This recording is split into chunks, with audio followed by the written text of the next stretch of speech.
자본주의, 나의 다짐.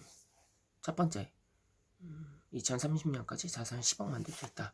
두 번째, 부모님과 15개 나라를 여행할 수 있다. 세 번째, 나는 결혼할 수 있다. 오늘은 첫 번째 한 섹션만 읽도록 할게요. 중앙은행은 끊임없이 돈을 찍어낼 수밖에 없다. 중앙은행의 역할. 지급준비율이 낮을수록 은행에는 더 적은 돈만 남겨진다. 지급준비율이 낮을수록 은행이 더 많은 돈을 불릴 수 있다는 이야기다. 우리나라는 중앙은행인 한국은행이 지급준비율을 결정하며 현재 지급준비율은 평균 3.5% 내외이다. 그럼 지급준비를 3.5%로 가정하고 돈이 얼마나 불어나는지 한번 상상해보자. 한국은행이 애플은행에서 5천억 원을 대출해줬다고 해보자. 애플은행은 이 5천억을 대기업 사장 남자 1호에게 대출해준다. 남자 1호는 그 돈을 A에게 재료값으로 준다. A는 그중 5%인 255원을 회사 금고에 현찰로 넣어두고 쓰기로 하고 나머지 4,750억 원을 오렌지은행에 입금한다고 가정해본다.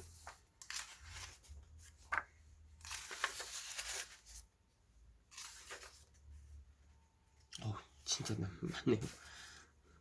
A 오렌지은행의 계좌에 입금된 돈 중에서 3.5%인 166억 3천만 원을 지급 준비율로 떼어놓고 오렌지은행 나머지 금액 4,583억 8천만 원을 남자 2호에게 대출해준다. 남자 2호는 역시 B에게 대금을 지불하고 B는 다시 5% 정도인 229억 2천만 원만 금고에 남겨두고 나머지 4,354억 6천만 원을 반환은행이 예친다. 이런 식으로 대출할 수 있을 때까지 대출하면 5천억 원은 6조 60억 원이 된다. 이렇게 시중은행이 대출해서 돈을 불릴 때 그 원금은 중앙은행에서 나온다. 이때 중앙은행도 돈을 불린다. 왜 그럴까? 미국 뉴욕대 금융사학자 리처드 실라 교수의 이야기를 들어보자. 저서 금리의 역사. 중앙은행은 재정적으로 경제를 안정시키고 불황을 줄이기 위한 금융기관입니다. 현대경제에서 중앙은행은 통화량을 관리합니다. 경제에 돈이 더 필요하면 중앙은행이 돈을 공급할 수 있습니다. 인플레이션 때문에 통화량을 줄이고 싶으면 중앙은행은 돈을 가져갑니다. 이게 경제를 안정시키는 방법입니다. 작동하는 방법은 아주 간단합니다. 중앙은행의 역할은 한마디로 시중의 통화량, 즉 돈의 양을 조절하는 것이다. 돈이 지나치게 부족해지거나 너무 많아지면 본격적으로 개입해 이 상태를 바로잡는 것이다. 이 과정에서 중앙은행은 두 가지의 중요한 수단을 활용할 수 있다. 첫째는 이자율을 통제하는 것이다. 우리나라의 중앙은행인 한국은행은 1999년부터 이자율을 높이거나 내리는 방법을 사용해 시중에 있는 돈의 양을 조절해 왔다. 이자율을 낮추면 시중의 통화량이 증가하고 반대로 이자율을 높이면 통화량은 줄어들게 된다. 은행도 돈이 부족할 때는 한국은행에서 돈을 빌려야 한다. 그런데 이자율이 낮으면 은행은 돈을 더 많이 빌려도 된다고 생각한다. 은행이 돈을 많이 보유하고 있으면 자연스럽게 사람들에게 대출해 줄 수 있는 돈도 많아진다. 사람들 역시 이자율이 낮으니까 부담을 덜 느끼고 돈을 더 많이 빌린다. 이렇게 되면 시중에는 돈이 늘어난다. 즉 이자율이 낮으면 시중의 돈이 늘어난다는 이야기다. 반대로 이자율이 높으면 은행은 선뜻 한국은행에서 많은 돈을 빌리기가 망설여진다. 따라서 은행에도 돈이 부족해지고 사람들에게 대출해 줄 수 있는 돈도 부족하다. 또 내야 할 이자가 많기 때문에 사람들도 섣불리 많은 돈을 빌릴 수가 없다. 따라서 시중에는 돈의 양이 줄어드는 것이다. 통화량을 늘려야 하는 이유. 그런데 이런 간접적인 방법 외에도 중앙은행이 통화량을 조절하는 또 하나의 방법을 가지고 있다. 그것은 바로 직접 새로운 화폐를 찍어내는 일이다. 미국 금융위기 이후 우리가 뉴스에서 가장 많이 들었던 말이 바로 양적 완화였을 것이다. 미국 FRB 양적 완화는 단행, 올 하반기 양적 완화 축소 등의 뉴스 말이다. 양적 완화를 단행했다는 것은 심각한 위기 상황에서 통화량을 늘리기 위해서 미국 중앙은행이 달러를 더 많이 찍어냈다는 의미다. 앞서 말했던 이자율을 낮춰서 경기를 부양하는 것이 한계에 부딪혔을 때 중앙은행은 직접 화폐를 찍어내서 국채를 매입하는 방법으로 통화량을 늘린다.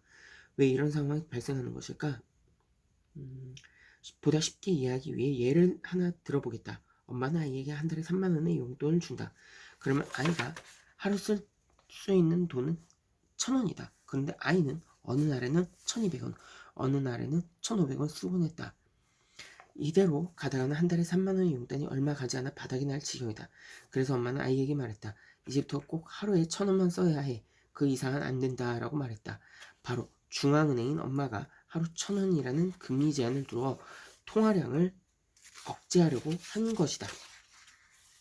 그런데 아이가 이 말을 듣지 않거나 또는 불가피한 이유 때문에 엄마의 말을 들을 수 없는 상황에 처하게 되었고 아이는 동네 슈퍼에서 외상을 하고 말았다.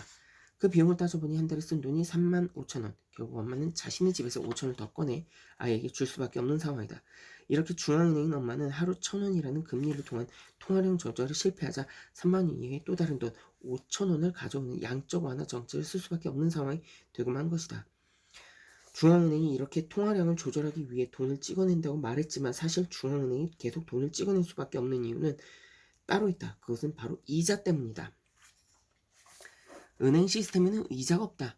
로저 랭그릭의 새로운 천년을 위한 통화 시스템이라는 논문에는 이 문제가 쉽게 설명되어 있다. 여기에 외부와 전혀 소통을 하지 않는 단일한 통화 체제를 가지고 있는 한 섬이 있다고 가정을 해보자. 중앙은행 A는 딱 1만 원 발행했고 시민 B는 그 돈을 빌리면 1년 후에 이자까지 합쳐서 1,500원의 돈을 갚아야 한다고 해보자. 시민 B는 또 다른 시민 C에게 배를 구입한 뒤 그 배로 열심히 물고기를 잡아서 돈을 벌었다고 해보자. 그렇다면 과연 시민 B는 1년 뒤에 1,500원을 중앙은행에 갚을 수 있을까? 정답은 절대로 갚을 수 없다이다. 왜냐하면 섬에 있는 돈은 딱 10,000원일 뿐 이자로 내야 하는 500원은 그 어느 곳에도 존재하지 않기 때문이다. 자본주의 체제의 금융 시스템에는 애초에 이자라는 것이 없다는 얘기다. 그렇다면 어떻게 해야 될까? 이자를 갚을 수 있는 방법은 딱 한 가지밖에 없다. 하나밖에 없다. 바로 중앙은행이 또다시 500원을 찍어내고 그 돈을 다시 시민 D가 대출하는 것이다. 이렇게 하면 섬에 있는 돈은 모두 1,500원이 되고 시민 B가 아주 열심히 일을 해서 섬에 있는 돈을 모두 벌게 되면 그제서야 중앙은행에 1,500원을 갚을 수 있게 된다. 하지만 문제는 여기서 끝나지 않는다. 시민 D는 또다시 중앙은행 500원에 대한 이자를 지불해야 한다. 하지만 마찬가지로 섬에는 1,500원 이상의 돈은 없다. 역시 이때도 방법은 한 가지다. 중앙은행은 또다시 돈을 찍어내야 하고 누군가는 그것을 빌려가야 한다는 이야기다. 결론적으로 은행 시스템에는 이자라는 것이 없기 때문에 중앙은행은 이 이자를 만들기 위해서 끊임없이 돈을 찍어낼 수밖에 없다는 이야기다. 미국 공공은행 연구소 앨런 브라운 대표는 이렇게 요약한다. 유명한 책 달러.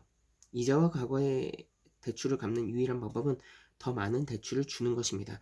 이것이 통화량을 팽창시키고 통화의 가치를 떨어뜨립니다.